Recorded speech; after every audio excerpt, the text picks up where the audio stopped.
moved over. I need to go back to the comments section again. Hey, everybody. How's it going? This is a weird time to go live for me. I'm doing something a little bit different.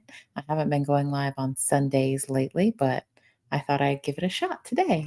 So I thought I'd say hello. Oh, wow. Look, Jason P checked in as soon as I as soon as I put this up almost. Hi, Jason P.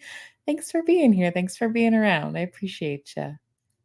Hey, Mon. Hey, big sis. How you doing? It's good to see you. Thanks for being here.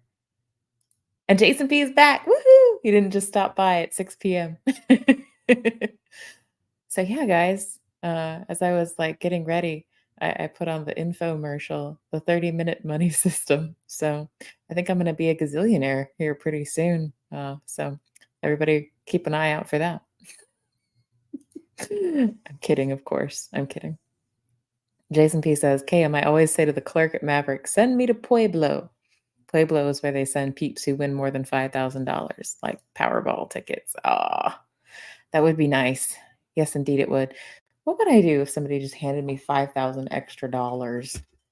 What would you guys do with it if somebody just like handed you 5,000 extra dollars that you weren't expecting tomorrow? I might do something boring and responsible, like put it towards credit card debt. But then I'd probably keep a little bit of it to do something fun. I don't know what though. Probably buy a trampoline, like a bigger trampoline for my kid.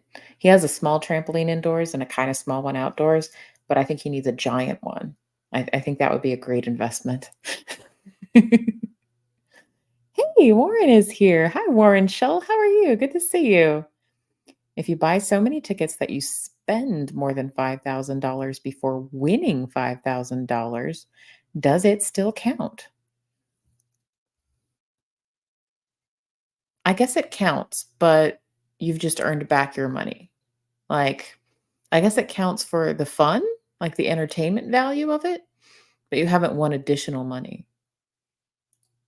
Hey, just driving. Okay, drive safely, Mon. Thanks for being here. Hey, look, it's Kim Can Do. Hi, Kim Can Do. How are you? Thanks for being here. And it's Miss Sunrise Dawn. Hello to North Georgia, Miss Sunrise Dawn. Good to see you. And it's Can't Think of a Better Name. Hi, how's it going? Can't think of a better name. That really is actually the best name. That's probably why you can't think of a better one. You already have the best one.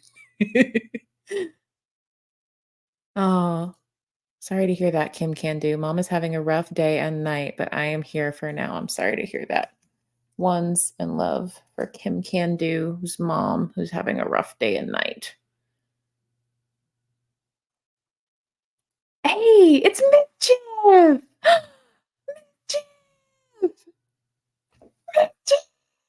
It's so good to see you. I'm so glad you're here. Thanks for stopping by. Question it. What are we questioning? Oh, the infomercial. It was a joke. Can't think of a better name. I don't actually think I'm gonna win. I don't actually think I'm gonna get $1,000,000 from it. I'm still not sure actually which one is him. I mean, I think I'm pretty sure, but I think I know which person in the commercial is him, but it is difficult. It is difficult to recognize. Someone will have to like verify that for me for sure. If he looks a lot different now, that's for sure. That's for sure. Fix the holes in my house and floor. Oh, with 5,000 extra dollars. Yeah, that would be nice. That would be nice for sure. Mr. Brad Boy, hey, good to see you. Nice, smart investment. I'd have done fun, but save.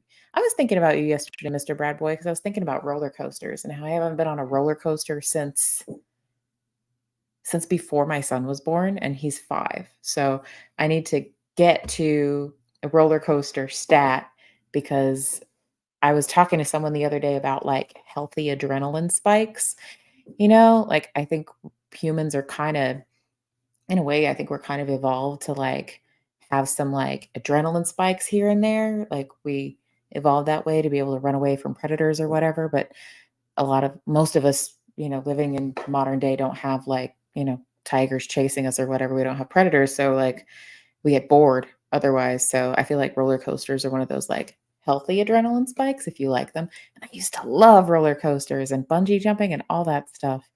I feel like bungee jumping is a little bit since I have a small child, skydiving too, at least till he gets bigger. I mean, on the off chance something would happen. But I feel like roller coasters are fairly safe. Like as long as you go to like a good park where they test them all the time.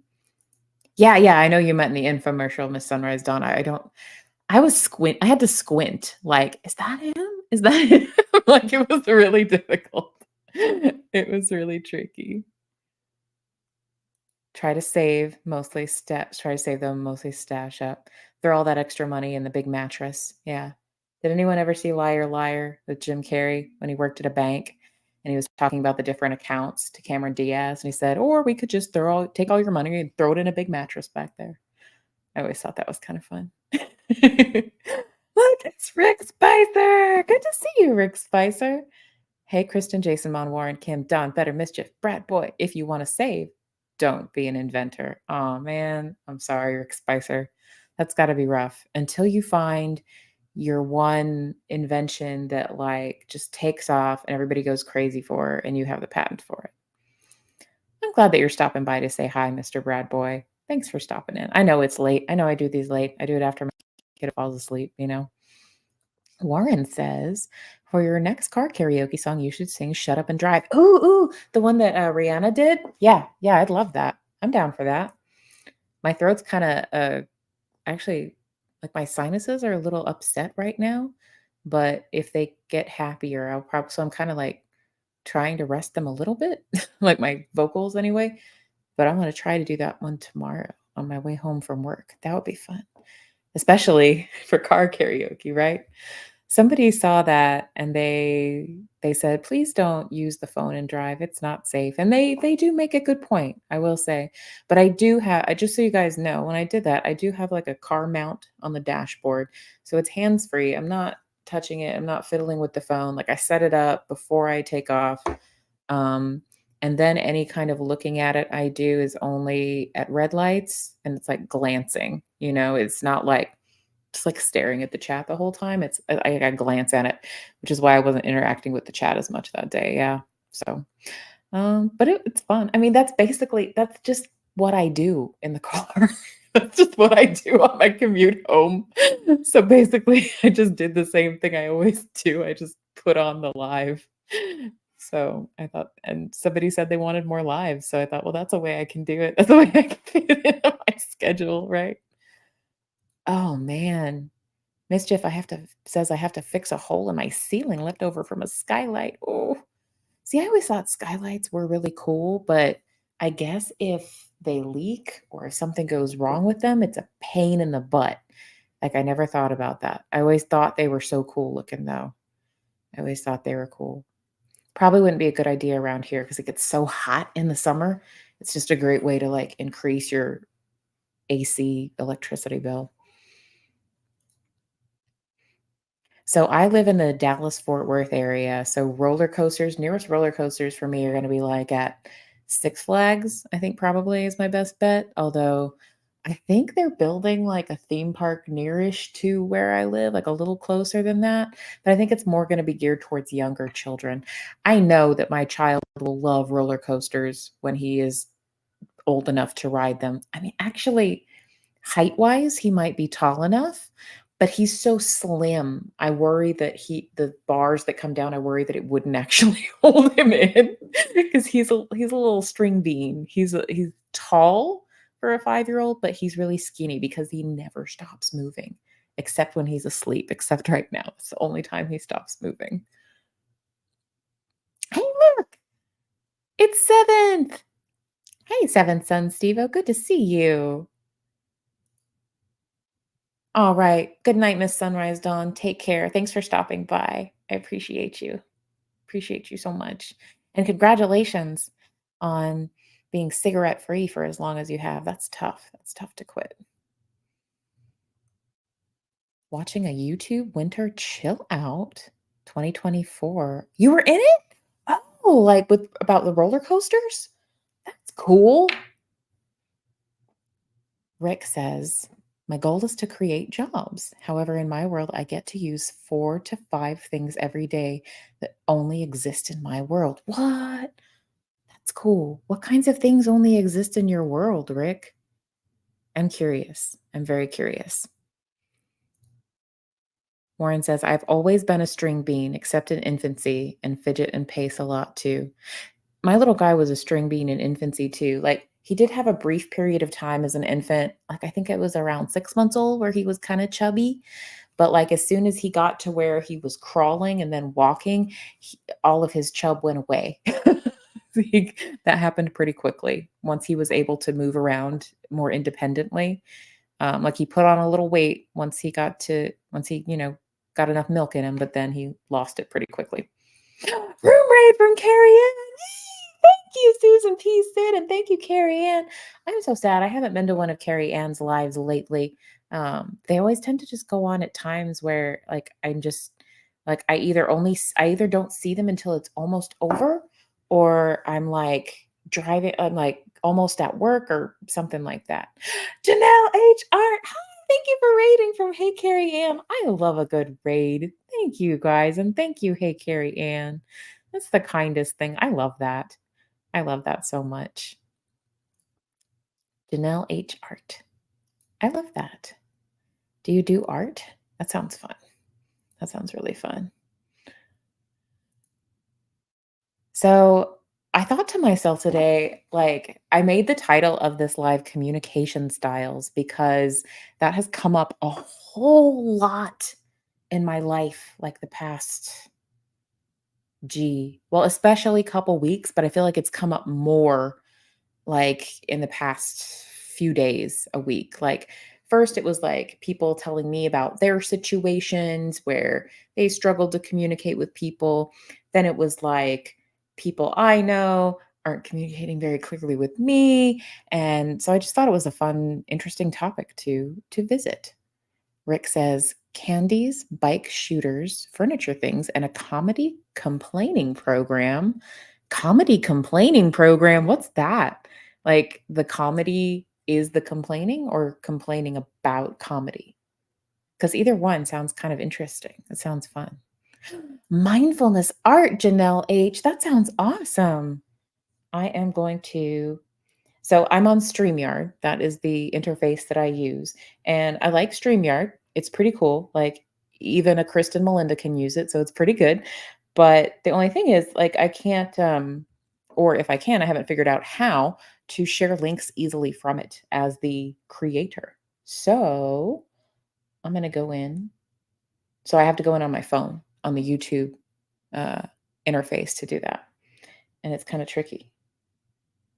And for whatever reason, my phone's not letting me do it. That's lame. Come on, phone. Boop, boop, boop.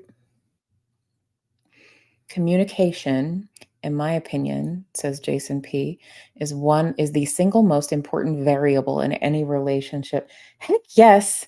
Heck yes. It so early on, well, I'll talk about communication styles and my personal experience with it in a second here.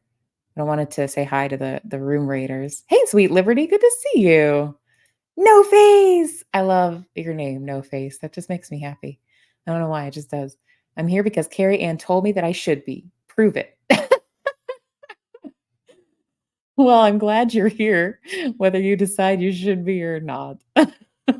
I'm glad you're here. And hey, Carrie Ann is awesome. I love her. I miss being at her lives. I tend to like, I haven't had my notifications on as much lately because I'll be in session and nobody likes for like to be talking to their therapist about their trauma and have the phone buzz. Like, that's just not therapeutic. It's not nice. So I have the notifications turned off a lot these days. So I've been missing Hey Carrie Ann's lives, but I gotta catch the next one because I love her lives and I love Hey Carrie Ann. Have you explored the political dimension of Communication. I feel like that goes wrong a lot. Oh, heck yes, it does. Because take people take political stuff personally. That's what gets in the way a lot. It becomes emotional, and then people stop hearing each other when it becomes emotional. because the more emotional it gets, the more people go into this fight or flight space.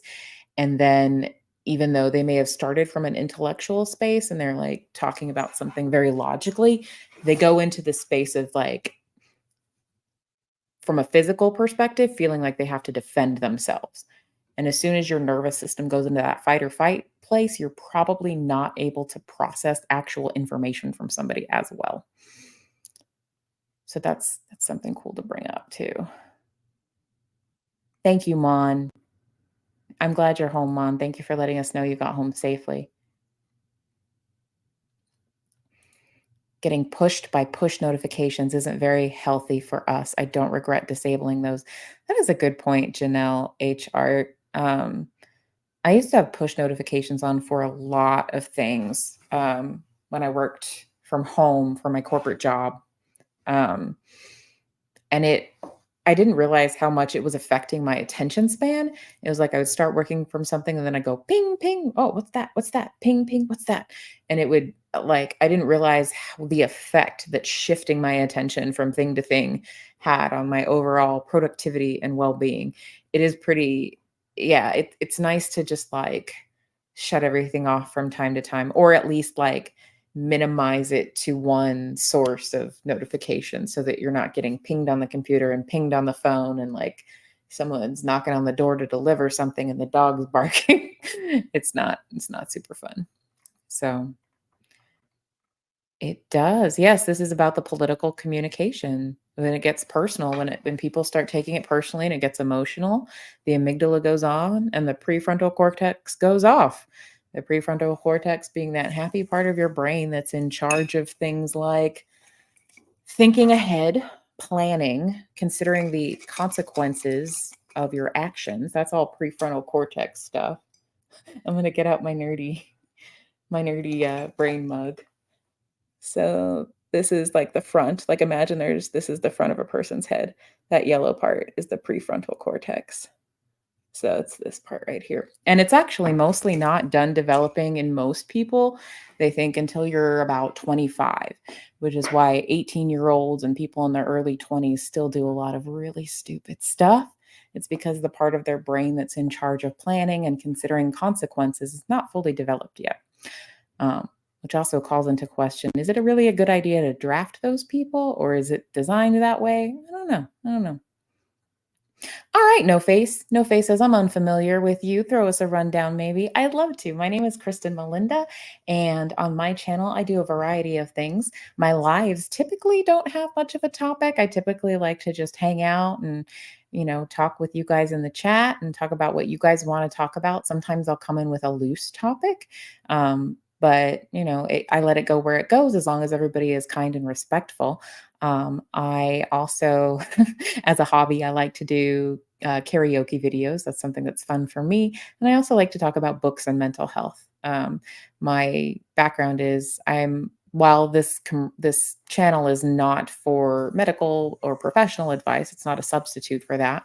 I'm a licensed professional counselor in the state of Texas. So when I talk about stuff like that, it's kind of coming at it from that background and that educational stance. But of course, my channel description has crisis resources if anyone is in crisis. But I like to talk about all kinds of things, but that's kind of who I am. And it's nice to meet you. Mile High Hokey, good to see you. Putting down my paintbrush to pop up and say hi. Hi, good to see you. You're keeping me company while I try to wrap up a job I started way too late in the day. ADHD strikes again. Oh, Godspeed to you, Mile High Hokey. Godspeed. But I'm glad we can keep you company. That makes me happy. That makes me very happy. Warren says there seem to be so many situations where person A believes they have correctly understood person B, but person B believes they haven't. That happens quite a bit, for sure. Hey, thanks, Mary. Good to see you, Mary. Thank you for sharing Rick's channel. Thank you for being here. It's so good to see you tonight. Oh, thank you guys. I'm behind in the chat. Y'all are explaining who I am. Oh gosh. All right. You know what? I do have to introduce you to Herman really quick. You know what? Herman will come on at the end of the stream. Tell you about Herman will show up at the end. So communication styles, right? Ooh, I was way behind in the chat, you guys. I want to make sure I didn't miss any major questions. Herman. Okay, okay. Herman can come out now. So, for those of you who are new to my channel, I have a menagerie of like little like items on my desk, right? Like fun items, like some of them like are gifts, some of them are like just random things I have. And Herman is a dried out fish skull. And the reason I have a dried out fish skull is because years and years ago, my grandfather caught a fish and it was a really big catfish and he was very proud of it and he kept the skull. He kept it in his closet for years and years and years. And when he died, my grandmother was cleaning out his closet and going through like different clothes and things, deciding what to donate and stuff like that. And she came across this fish skull. And I said, "Whoa, what's that? That's really cool." And she said, "Oh, I've been trying to get him to throw that thing away for years. Do you want it?" And I said, "Yeah, I want it because I'm a weird kid and I like weird things." So, without further ado, let me introduce you to Herman. Hey guys, how's it going? Good to see you. I'm just a fish. I'm just a fish. Yeah, this fish is like probably easily like 20 years old, maybe older than that, because my grandfather's been gone quite some time now. So Herman is the mascot. But back to communication styles. I want to know if you guys have heard of passive, aggressive, and assertive communication. Not everybody falls exactly into one or another of these. Like people tend to kind of move around, but it's a way of thinking about how people talk and how people approach and how they communicate with one another. And most people would identify assertive communication as the healthy way to communicate, right? So I wanted to really quickly kind of talk about what these are. So, passive communication, when somebody's passive, they totally prioritize the needs, wants, and feelings of all the other people, even at their own expense. They don't express their own needs, they don't stand up for themselves. That can lead to them being taken advantage of really easily, even by well meaning people who don't mean to take advantage of them because they just don't know about the passive communicators' wants and needs because they don't tell them. Somebody who's being passive tends to be soft spoken, more quiet. They prioritize the other person's needs. They might not have very good eye contact, although that's kind of different depending on the person and their neurotype and all that. And they might lack confidence, right? So that's passive communication. Passive communication is going to look like person A asks you, "What do you want for dinner?"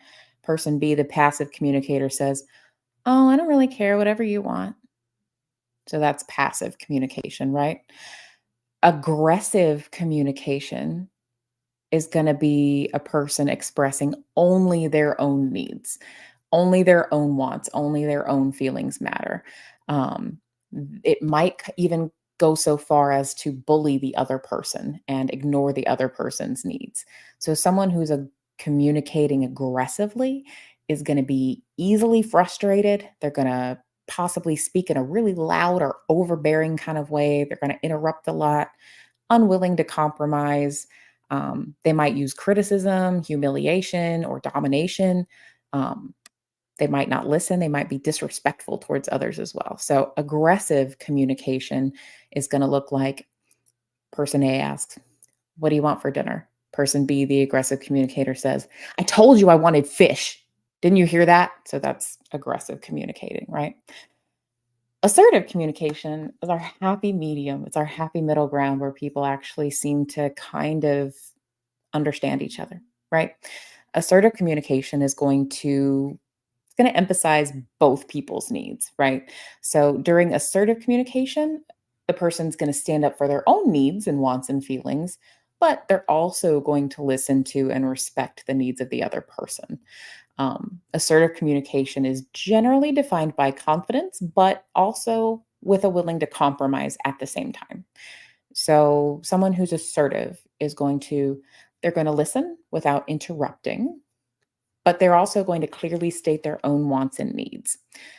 But they are willing to compromise. They're going to stand up for their own rights. They're going to have a confident tone, body language, probably good eye contact, but that's going to be different depending on a person's neurotype, right? So, assertive communication is going to look more like person A is like, oh, okay, what do you want for dinner?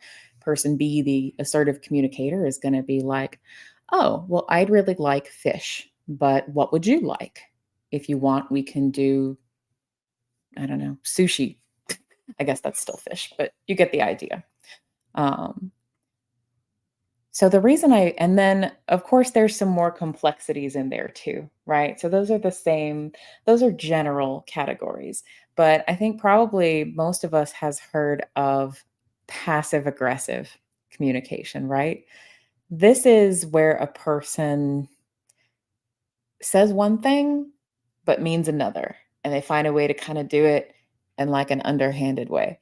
So passive aggressive is going to be something like, say I asked, like, say I reached out and said, "Oh, hey, do you want to come over on Sunday?" And then the person doesn't answer me for a minute. And then I say, "Well, I'm assuming you can't go." See how that is? It's like the words themselves may not be inflammatory by themselves, but when you consider the context and how they're said, that's what lets you know the person is unhappy. Passive aggressive assert communication is not super healthy because it's not direct. It forces a person to guess at what you want or need, and it's just mean. It's just nasty. Um, so I wonder, I think we've all known people with these different styles of communication. Probably, unfortunately, it's easy to remember people that have had aggressive or passive aggressive. Assertive is what we're working towards. That's what we like. That's healthier. It's clearer. But it's easier to spot those passive and aggressive communicators. Let's check out the chat while I was doing my little spiel. I probably missed some fun things that people had to say. Hmm. Let's see.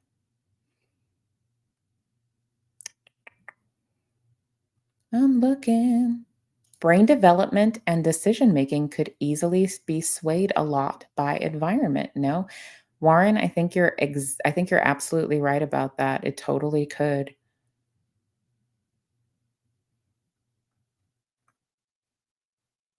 Ooh, let's see.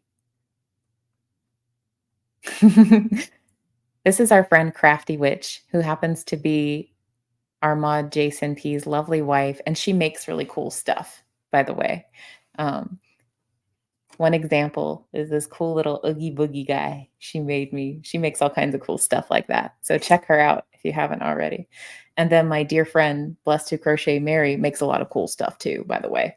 This is my indoor sparkler, which was born out of wanting to celebrate something one day with a sparkler and then realizing it's probably not smart to light a sparkler on fire inside my house. So my sweet friend and sister Mary made me an indoor sparkler to be a little bit safer. Oh, I missed something. What's going on with Seven Steva? Please tell her. Lots of us are thinking of her and sending ones. I'm looking back to see what I missed. What happened? Not in a week. Haven't seen or heard from someone in a week. Okay, my chat doesn't go back that far, so I'm not sure who we haven't seen or heard from in a week, but I hope they're okay. Thinking about them and sending lots of ones and love and prayers and good vibes or whatever version that that person likes and receives the best. Yes. Herman has a passive aggressive communication style. He very well may. He very well might. Herman needs a mount with blinking red eyes. You know, Warren, the 20-year mark was just a guess, quite honestly. And we've discussed this. Numbers and I, we struggle. We're getting to be better friends, but Numbers and I still struggle. Warren says, I am most passive when driving and most aggressive in board and card games. That's a little different. Board and card games bring out the competitiveness in a lot of people. So it tends and some people like no people usually don't adopt just one of these all the time. Most people they'll kind of lean more towards one depending on the situation they're in. That allows for a little bit of flexibility, especially the more that emotions get involved. People might get a little bit more aggressive. Um, but some people tend to like stick with one all the time, even if it's not on purpose. That's pretty great. As if I kind of love that. You're awesome, no face. Hey, Kimroy, good to see you. Thanks for being here. Hey, Shaquille, good to see you. Couple people popped in while I was doing my little spiel. I'm gonna make a T-shirt that says, "I told you I wanted fish." That's the aggressive communication. That's the aggressive. I'm a number 3, so our assertive communication, I'm guessing, and married to a number 2 personality-wise aggressive. Ooh, not a good combo for communication at all, not to mention butting heads. Some people were kinda, like, raised to be one or the other and kind of, like, conditioned that way as kids growing up, and it's hard to break out of that, especially if they're not very self-aware or not willing to accept feedback about how they come across to other people. Oh, okay. I hadn't seen Anne Hummingbird in a bit either. I saw her on here really briefly. I wanna say when did I last go live in the middle of the week? Tuesday night. She popped in really briefly, but then had to leave. Warren Shell says, "You keep saying eye contact varies a lot. I have never been afraid of eye contact, but was not always in the habit." Well, the reason that I provided that qualifier is that I know for folks with autism and neurodivergence, eye contact is very difficult um, for some people. Not everybody with autism, but some people with autism. And like some people with autism will even describe eye contact as painful, almost like painfully uncomfortable. And there's actually been a little bit of research done on this and what the brain is doing in the brain of, for an autistic person when they make eye contact versus a person without autism. And they found that what happens is the kinds of neurochemicals and connections that are occurring and being released for a person who does not have autism when they make eye contact is like all your like happy bonding, oxytocin, like happy bonding neurochemicals primarily. For a person with autism, they found that a lot of those people, when they made eye contact, that wasn't the brain response at all. It was more a response. You would see more of the brain activity you'd expect to see in somebody who was like in pain or in fear of something. So it's not just a difficulty with eye contact for people with autism. It's neurobiological, on a certain level. So that's why I say that it varies because people with autism can learn to communicate and they can learn to communicate assertively. They can communicate aggressively or passively too. And the eye contact piece might look different depending on that too. So, oh, good. I'm glad, Susan P. I'm glad you saw her.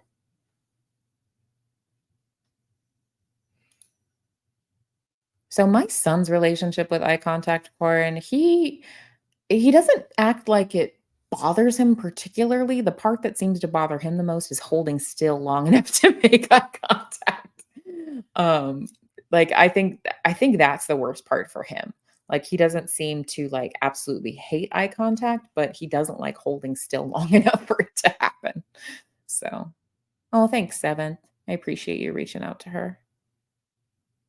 Oh, no. Oh, no, Miss Dragon. Holding in there. Lost one medication for the best. Oh, you went off of one, I take it? The heart is still an issue, but I'm only dealing with the pain from the irregular heartbeat. One's in love and support for Miss Dragon. That sounds like no much fun. Yes, yes, Warren Shell. That is a wonderful example of passive aggressive. Would passive aggressive include someone who says they don't care what you make for dinner and then gets upset about your choice afterwards? Uh, yes, yes, because like, the reason that it's a combination of the words, right, is because the words that you use come across like the words themselves are non-committal, like, "Oh, I don't really need anything," but there's an underlying meaning of actually being upset and actually having a very particular requirement or preference, and it's just not communicated clearly. And passive aggressive is that person who finds a way to compliment you in the nastiest way, like the backhanded compliment kind of thing, like the person who sees your top and says, "Oh, what a nice top. I wish I were confident enough to wear things that I hadn't washed in 3 days." Stuff like that. That's passive aggressive. It's that nasty kind of mean girl thing. Hey, Jesse Miller unboxings and more. Good to see you. Thanks for being here. I'm so glad y'all are here. This is so much fun.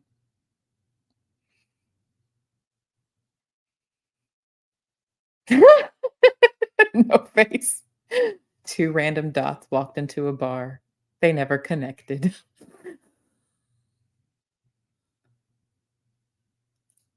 Miss Dragon says, I was taught working in a grocery store to make eye contact with a person who's talking to you for just a few seconds so they understand you are hearing them. I think that's a good go to. I think that makes sense. Um, I was working with somebody not too long ago that we were talking about how you let somebody know you're listening to them. And one of the things you do to let someone know you're listening is you look at them, right? And he specifically told me like, I don't like eye contact. I don't like doing that. That's uncomfortable." And I said, "Well, okay, you don't have to look at their eyeballs. You can just look at them. So you can look at like a shoulder or an ear or the center of a person's forehead. And that is still looking at them enough to let them know, hey, I'm paying attention to you, but it's not the weird eyeball looking thing that's uncomfortable for a lot of people." Let's Do Crochet Mary says, "My daughter with autism has always had a very difficult time looking you in the eye." Yeah. I'm not sure with my son whether it's the eye contact itself or whether it's the holding still. And he also has something called nystagmus. That's Nystagmus, which when he gets tired, his eyes, they kind of wiggle. And I can't replicate it because I can't dart my eyes back and forth that quickly, but they kind of wiggle. Like we know when he's really tired because he'll get what we call wiggly eyes.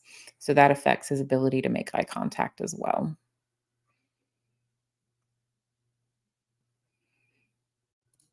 Warren asks, have you ever seen him run towards someone he's happy to see? Yourself or his dad, maybe? Does he give eye contact while running? He does run toward us when he's happy to see us. And he goes, Mommy, Daddy. And he's like super excited about it. He does do that. My kiddo is more on the sensory seeking side of autism. Um, some people are what we call sensory seeking, which means they need lots of sensory input. They have like a hyporeactive nervous system, meaning like like senses are almost kind of dulled. Like these are the kids that you'll see they have to be like bouncing off the walls and jumping around all the time and stuff like that. So he does do the running towards you and then like the slamming into you kind of a thing. He does that. Um, he does give a little bit of eye contact while running, a little bit, but not like sustained, but maybe that's just because he's moving. But I'm going to pay attention now. I'm going to notice that. Oh, good, Miss Dragon. Miss Dragon says, thank you, everyone. According to the test, my heart, besides the irregular heartbeat, is strong as a horse. Yes, love that. Every test I pass with flying colors. Yay! That makes me so happy. Thank you, Rick. Actually, I should let you. Oh, I can't change it on here. I was just going to make you a mod so you can share it, but I don't have my YouTube pulled up on my cell phone at the moment, and I'm in StreamYard. I guess I could go back to just streaming directly from YouTube, but it's a little awkward because I can't put the chats up in YouTube. That's kind of a bummer. Hey, nice to see you, new Miss Maniac. Good evening. I need my fix of positivity. Well, I'm here for you. I'm going to do my best to be positive for you. I do like doing that when I can. Miss Dragon says, like my mother told hubby, here's a book for you to read. It's a small book, so you should be able to read it. Yeah, that's passive aggressive. All right. That's a great example of passive aggressive. I was like, wow, what a bee. Or yeah, that one's a good, "You look beautiful from a distance." I love y'all's examples of passive aggressive. So, I think people feel pulled to do the passive aggressive thing when, um I don't know. I think for some people, like they may have grown up getting the message that they're not allowed to communicate directly about things, but then they get bitter about it. So I think maybe that's where the passive aggressive thing comes from. And of course, the aggressive communication, like people who lean towards that and lean on it way too much, that probably, comes from what you're taught is acceptable as well. Um, like if you grow up with people that that's the only time they'll listen to you is if you get aggressive, then that's what you develop. That's what you start using, right? And that's what you continue to do.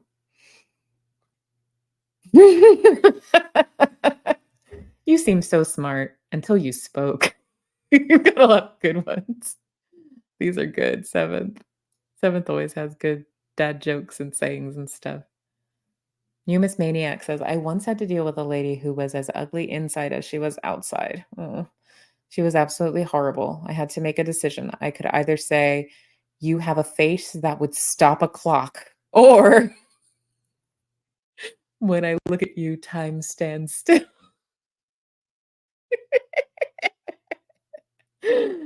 That's pretty great. That's pretty great.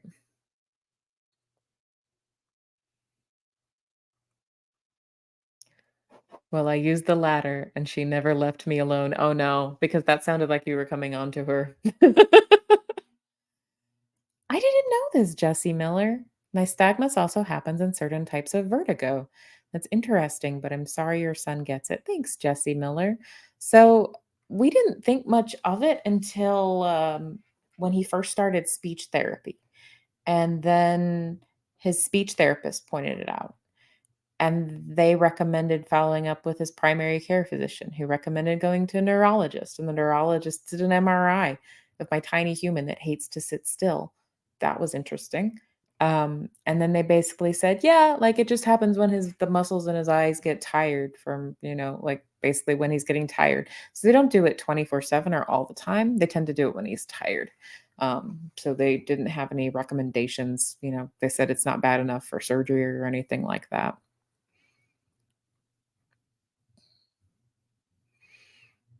Catching up with the chat. Oh, Mon, it was the link for Mary's channel, for Blessed to Crochet's channel. That's what I was looking for. I think that's what you're asking about. Missed, really?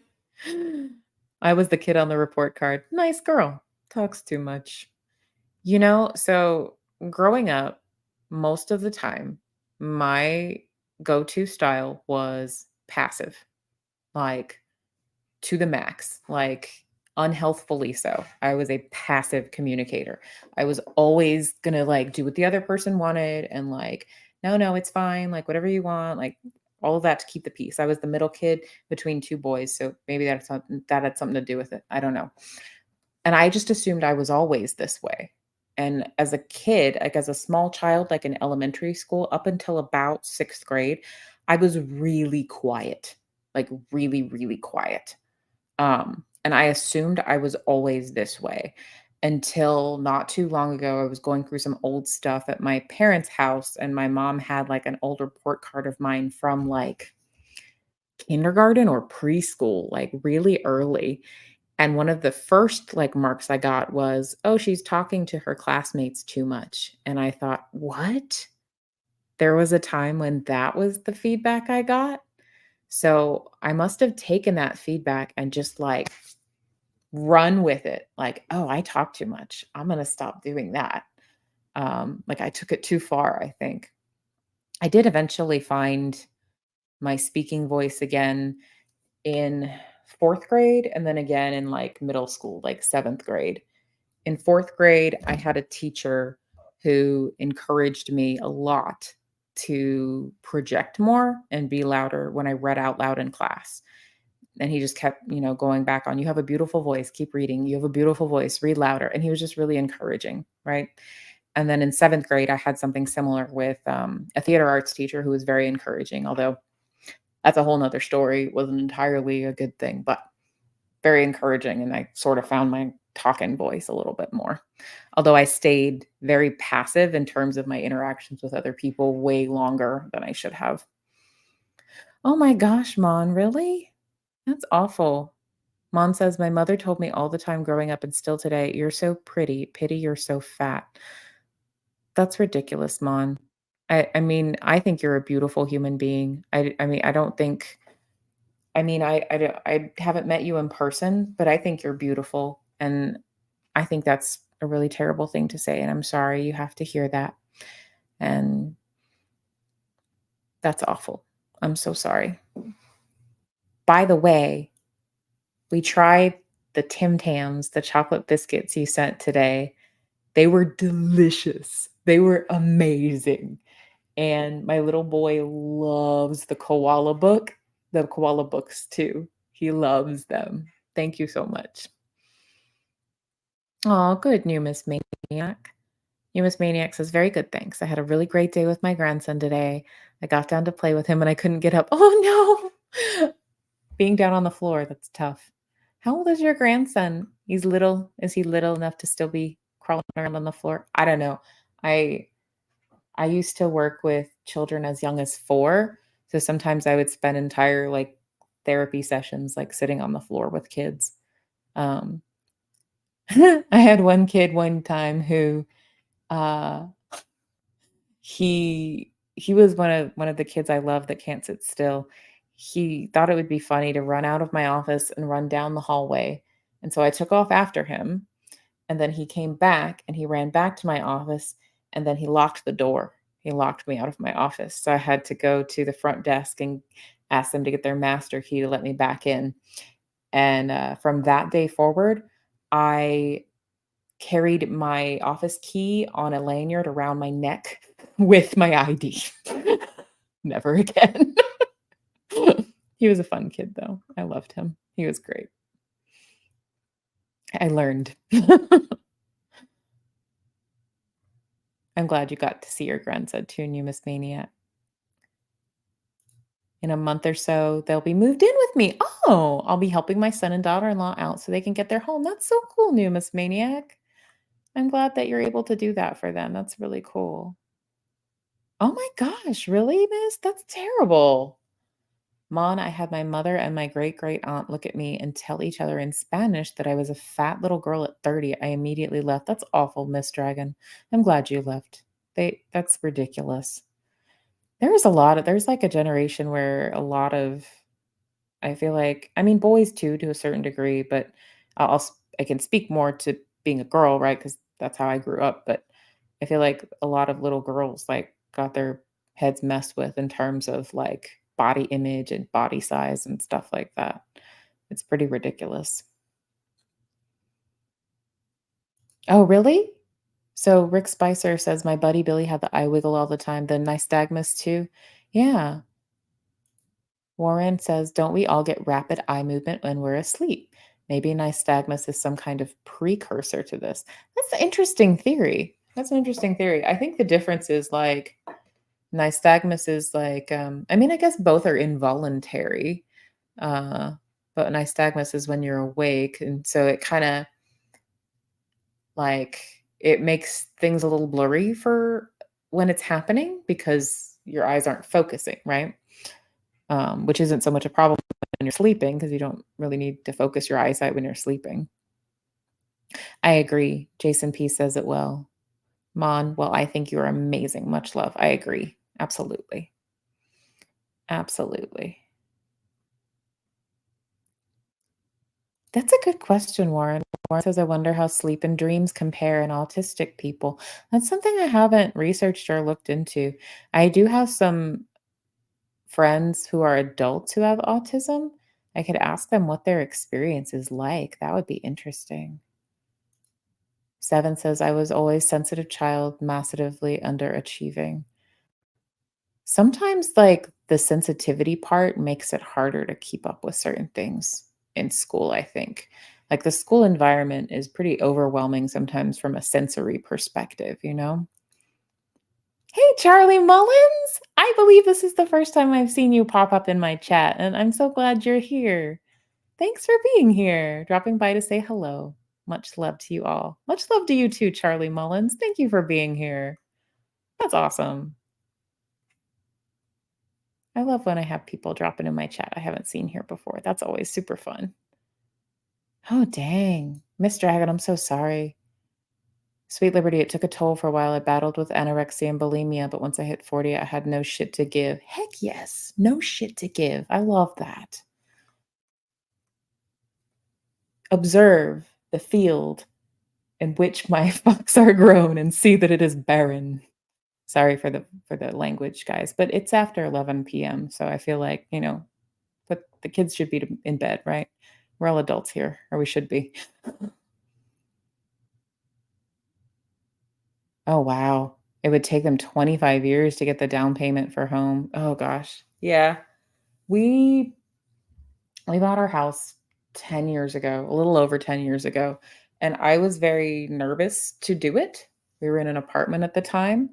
Um, but I'm glad we did when we did because I don't think we could afford it now, you know? So it is a lot of like interest rates and stuff like that is astronomical. It's wild. Every teacher I had, I'm so sorry, seventh son. I'm so sorry you didn't have a teacher who was more understanding or nurturing or encouraging, at least. I'm sorry. Hmm.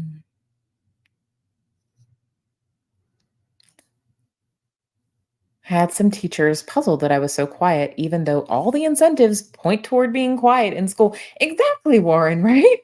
Like my first preschool report card said I talked too much. I mean, it wasn't like a formal report card. There weren't like A's and B's. It was like little check marks and like what they called citizenship. But yeah, yeah, they like when you are quieter, or they like when you don't talk out of turn. At least they did.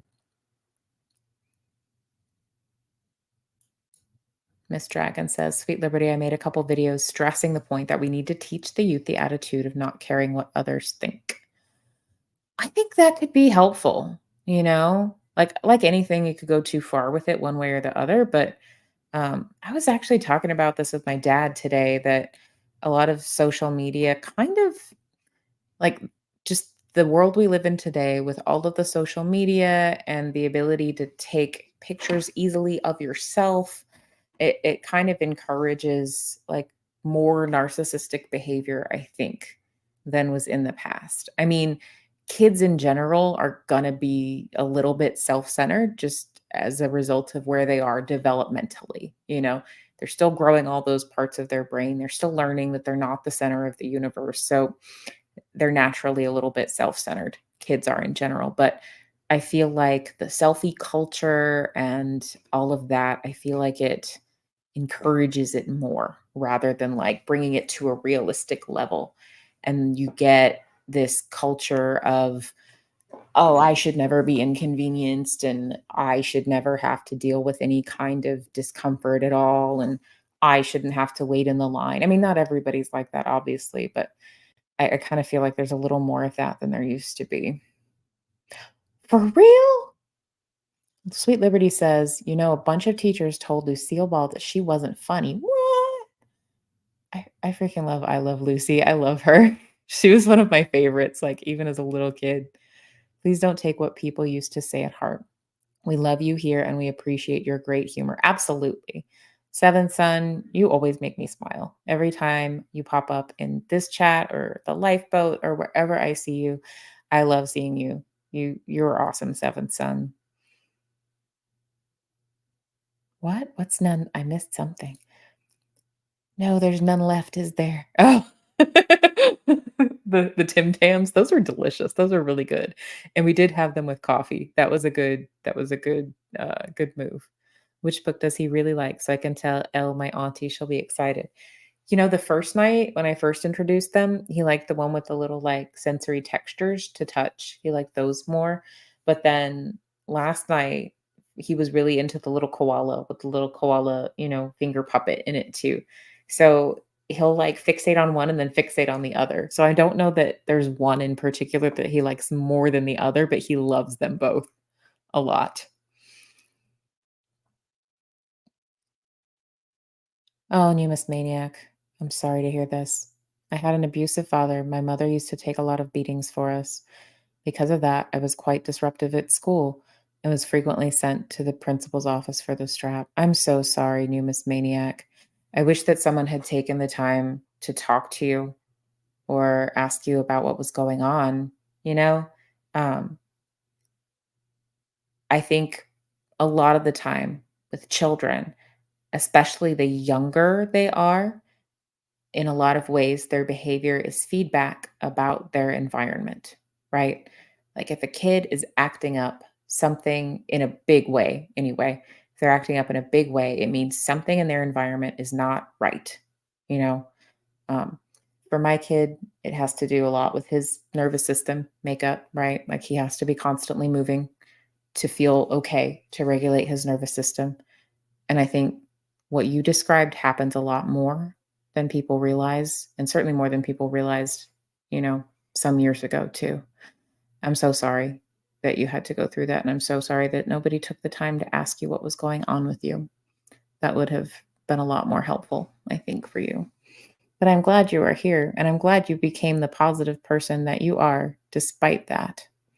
That's pretty inspiring, really.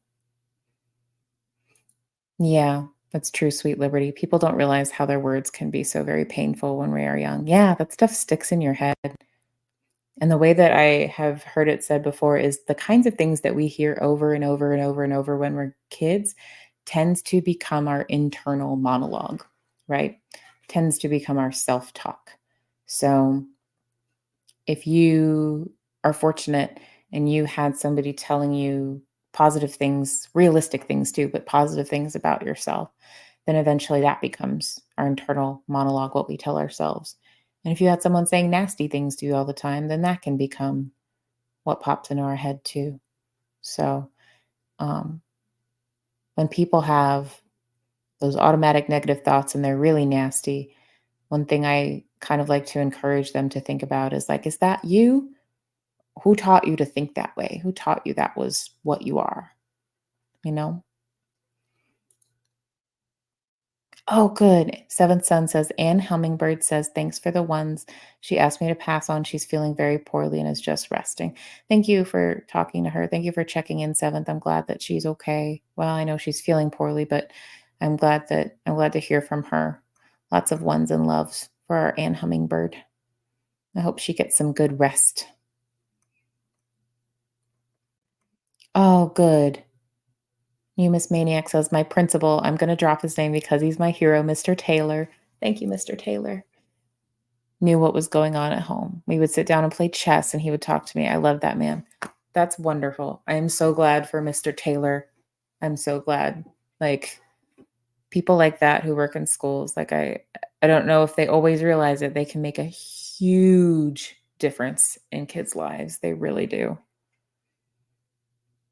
Oh, I love that video, Warren Shell. I have seen that music video. Warren says, on the subject of girls' body image, have you seen the TLC Unpretty music video? I may have asked that before. I have. That's a beautiful song, too. It's pretty good. Wow, 15, Numis? I ended up running away from home with a fake ID and enlisted the army at 15 years of age. Dang. I mean, I can see why you wanted to leave home. That makes sense. But I just think about like, so my husband used to teach middle school and then he taught high school. He taught middle school for 7 years and high school for 7 years. So I met 15-year-olds and I just think about like their maturity level and how young they seem. Like 15 in the army. That blows my mind. But I can see why you wanted to leave home. That makes perfect sense. Yeah. Yeah, this is a problem, missed. Since the Industrial Revolution, schools are patterned to make the children good little factory workers. Recess equals breaks and lunch. Work, lunch, breaks. The clock dictates the day. Yeah, this is the problem.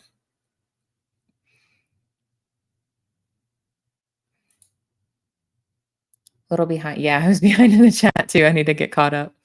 Your grandson's only a year old? Oh, he's little. He's the first grandchild we've had in 21 years. My son and daughter-in-law weren't in a hurry. Well, they had the perfect child for them at the perfect time for them, right? That's what I always say.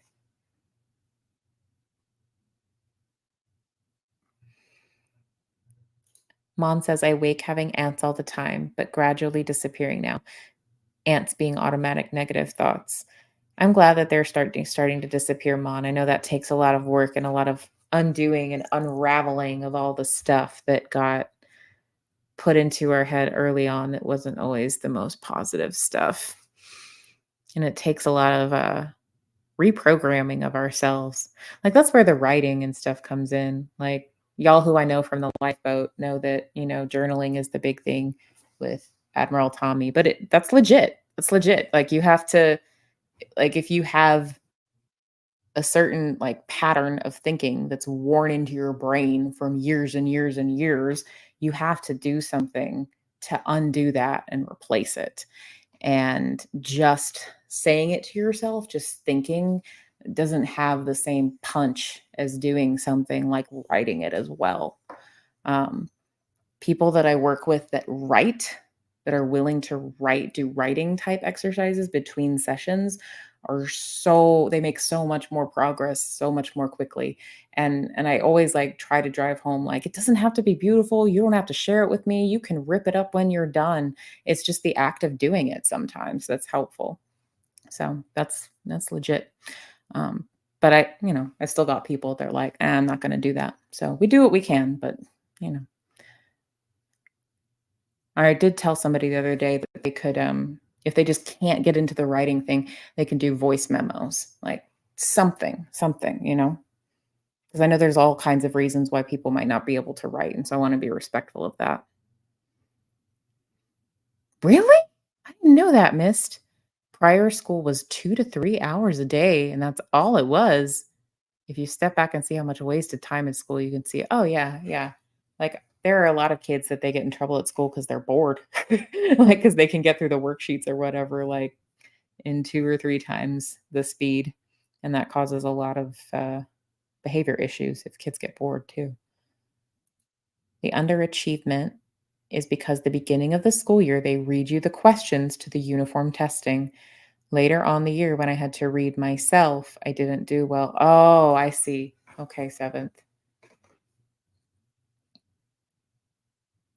Yeah. Mist says, if I take a picture of my 8-year-old or my 3-year-old, I don't show them the pictures. I feel it adds to the narcissism. That's fair. That's fair. I was just like, I didn't have a way to take selfies as a kid. Like, I mean, a little tiny human, it's natural if they like see their reflection, they're going to wonder what that is. But you're not in front of a mirror all day, like you're playing with stuff. But if you get a hold of, mom or dad's phone or whoever, and you're playing, like they're just fiddling with it, like, like very early on, they get this, oh, my face kind of thing. And I don't know. I don't know what effect that is having long term, but it concerns me a little bit. Undiagnosed ADD, ADHD, and dyslexia. Oh, wow. I'm sorry, 7th. That makes things a lot harder if it's undiagnosed, and what's annoying is that there's ways to work with students who have those things where they can be successful. There's all kinds of different, approaches.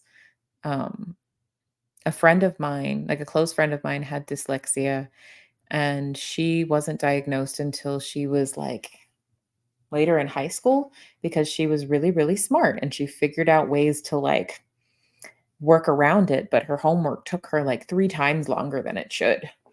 So she didn't have the help that she needed. And once she started getting, some help, like learning different strategies to keep up with the reading, she did a lot better, or she wasn't as miserable. Things didn't take as long. For the most part, says Warren Shell, I grew up caring less about that than most people would, especially about aesthetic expectations. I saw no issue wearing socks with sandals. I kind of love that. I do. I so in at least in my experience anyway, girls got really mean in about 6th grade, 5th or 6th grade. Like, up until then, I kinda just wore whatever was comfortable, was in dress code, and then about 5th or 6th grade, like, I had gone clothes shopping with my mom to get some new clothes, and I got, like, I don't know, stuff that was more in style back then. Like, back then, it was bringing back the, like, really flared leg jeans with the bell bottoms and stuff. Like, that was the thing, and so I got some of that stuff, and I wore my new clothes to school one day, and one of the quote, unquote, "cool girls" said, "Oh, I like your new clothes." And for whatever reason, the next day I was like, "I'm not wearing that again. I'm gonna wear something completely different." Because she was really mean, and I didn't wanna be liked by mean people. So I wore totally different stuff that just looked weird just to, like, throw them off. It's Carry On. Good to see you, Janet. I'm so glad you're here. Thanks for dropping in. I love all these good questions. Even though I'm behind in the chat, I don't wanna miss these cool questions. Interesting question regarding how a kid behaves in daycare. Do they stick with the toy they like or they stick with the classmate they like? That's really interesting, Warren. So my kiddo was in daycare pretty young. Uh, I had a pretty decent maternity leave. I was off for about 3 months, but then I had to go back to work, and we both had to work to live because that's what most people have to do. Um, and so we had to use daycare, and we found a good daycare that took good care of him. But my kiddo, like as he grew more, so he was always exposed to other children. He was always around other children. Like he always had the opportunity for socialization with other kids. But um, at a certain point, he kind of got to where like he could take or leave other kids. He didn't so much care that they were there. Like he was way more interested in like certain toys or certain things. He really could care less about the other kids. Now, that's kind of different now. He's more interested in other children now, but like he's choosy, right? He's choosy with who he plays with, but he cares that they're there now. He didn't used to. I don't believe that this is legal anymore, Warren, in most places.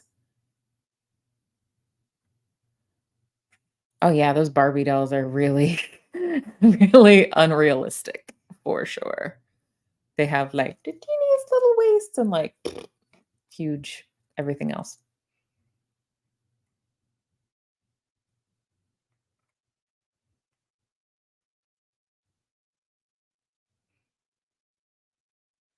We are an accepting bunch, Miss Dragon.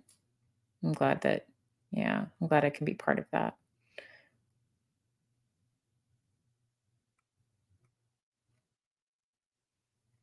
Have a great night, No Face. Thanks for being here. I am so behind in the chat. I need to catch back up again. Do, do, do. Hey, Cosmic! Good to see you, Cosmic Christie. Thank you for being here. I'm so glad you're here. When I go on late like this, I get to see our friends from Australia more. That's always fun.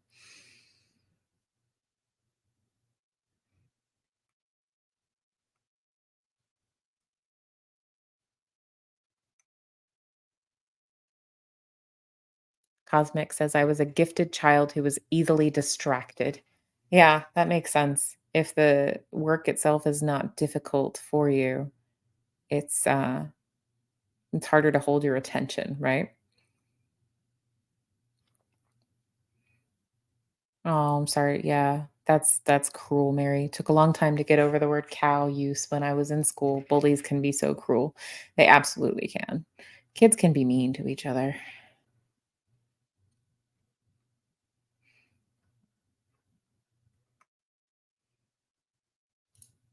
Miss says, I've had the 8-year-old since 2 months old because I completely restricted small screen time. She could watch TV, but in second grade, she was testing in fifth grade. Wow. So I have to keep her busy. That's quite advanced for sure. You have to get really creative to keep them busy if their little brain is that active. Oh man, I can't I couldn't help with math either, new Miss Maniac. Like I went to college and I got a master's degree and I still probably couldn't help with math past like 5th grade. Humus Maniac says, I'm just sad that I can't help my grandchildren with any other homework except maybe history and geography. Math has changed so much. I don't understand it at all. They went and started, they have different like methods for doing things that like they'll do that every so often, like change the method for working out a specific problem. And I'm never sure why. Um, maybe Warren could shed some light on that. Warren is our resident mathematics teacher. Cosmic says, I have hyperlexia or used to. I started reading from a really young age at a really high level. It's an autism spectrum disorder trait. That can be really cool. And then, like, actually, a teacher described my kiddo as being hyperlexic. He loves books and he loves to read. And he likes us to read to him, but he can read the books to himself. I don't think he's just memorizing them either because he'll do that with newer ones too. And I was like that too. I read a lot from a really young age. Frosh? I didn't know what that is. Newest Maniac asks, did you have to go through Frosh week, Mon? I know hazing back in the 60s and 70s was really bad in school. I was in college in when was I in? 2008 through 2005 through 2010, and then my master's a couple years after that. I didn't get involved in anything where they would have hazed. I didn't do a sorority. I didn't do any of that stuff. But I have heard in the 60s and 70s it was worse. Cosmic says I could also communicate properly though, mostly was quiet. Yeah, schools can be like obviously depending on what form your particular neurodivergence takes. Like we said, some people are more sensory seeking and they enjoy really noisy, bustling environments, but some people are really easily overwhelmed by that kind of thing.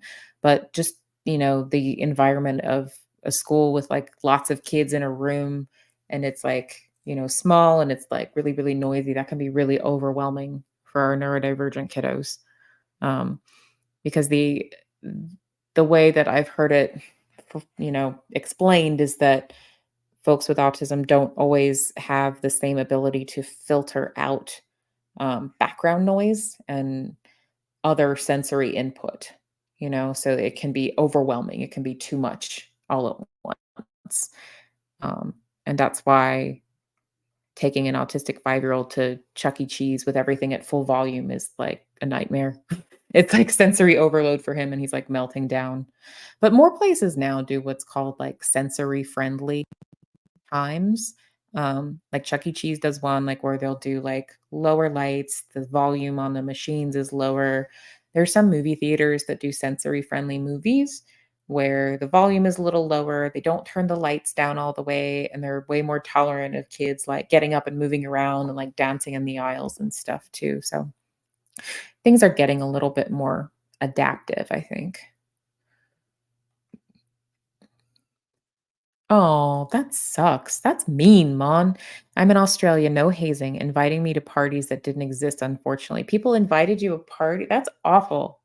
I'm so sorry that you experienced that. That sucks. I wish I could come to Australia and have a real party for you because you're a really awesome person.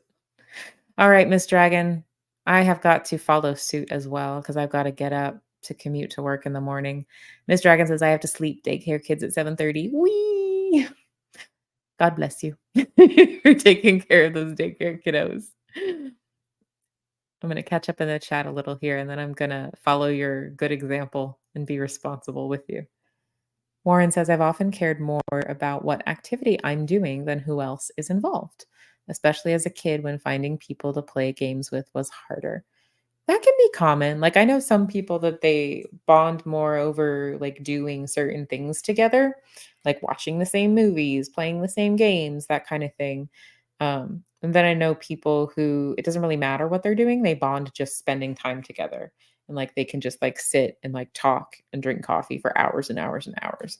Um, People relate in different ways. People get along in different ways and get comfortable with each other in different ways.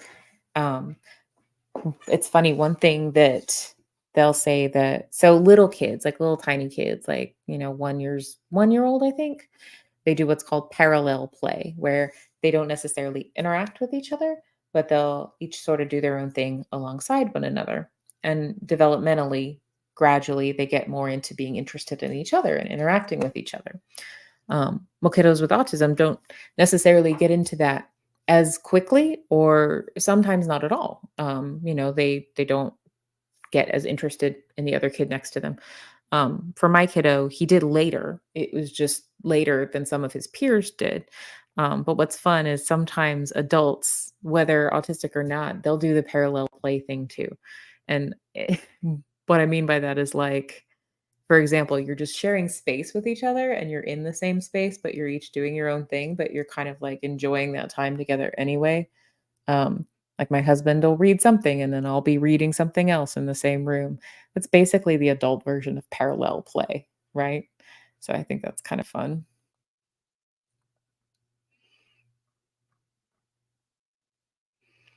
Rick Smith. When did Rick Smith come in? I am so behind on the chat. Or I just missed somebody that came in.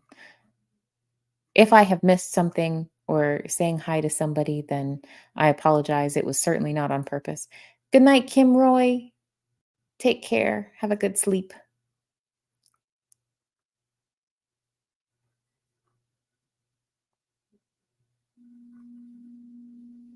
Oh, that makes sense, new miss. I think it's because they want the children to calculate the mathematics like you would if you use a computer or a calculator. Everything has changed. And they don't do the multiplication we did. To our eyes, it looks more complicated. That makes sense. Yes, Warren, kindergarten starts in like 2 weeks. First time you see a math worksheet you don't understand, I'd love to see it. Absolutely. I hope they don't send me ones already from kindergarten that I don't understand.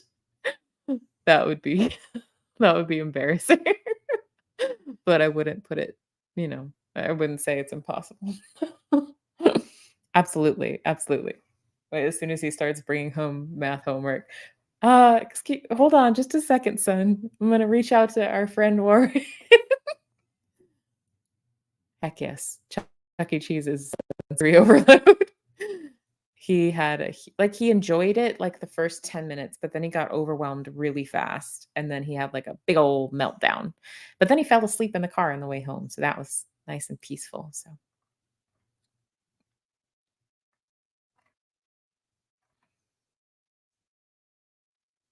oh my gosh. Mom says, I nearly killed my sewing teacher because I couldn't follow the instructions to make a skirt. I got dyslexia, I'm sure, because I can't follow instructions and the reason to write everything down. Wow. Well, I'm glad that I'm glad that there was no accidental death due to the sewing.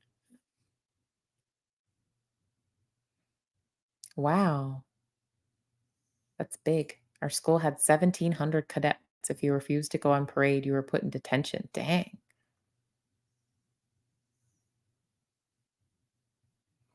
New Mrs. Luck. Oh my goodness, I'm sorry. I keep forgetting that I'm retired and nobody here has to work, and somebody here has to work. That's funny. Can't think of a better name. You guys did the parallel play thing too. Yeah. It's very comforting, right? All right. Good night, Rick Spicer. Reach out and support someone you know, says Rick Spicer. I love that. Yes, absolutely. Okay, guys. I've talked and yammered on a little bit longer than I intended to, but it's because you guys are so fun and I like hanging out with you. Um, I've been considering changing my channel name, but I don't think I want to. I don't know. I've been considering it. Last week, I think it was Mon said said something about I think Mon said the phrase Kristen's corner. It might have been Mon. I can't remember exactly. Correct me if I'm wrong, if somebody knows, but I liked that idea. But I don't know. Like people know me by this name, so I think I might just keep it the way it is. But it's a thought. I'm tinkering in my head with how what I want to do with the YouTube channel and, the fun things I wanna do with it, because it is fun, and I wanna keep doing it, and I wanna find a way to do it that, like, fits in with everything else I do, you know?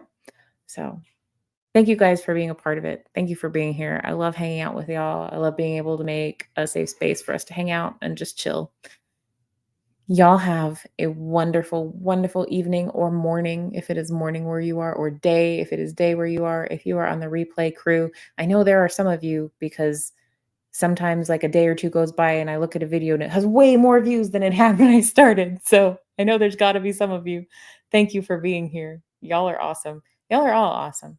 Y'all have a fantastic evening, day, whatever it is. And I will see you guys next time I go live or in one of the other various oh, you're right, Mon.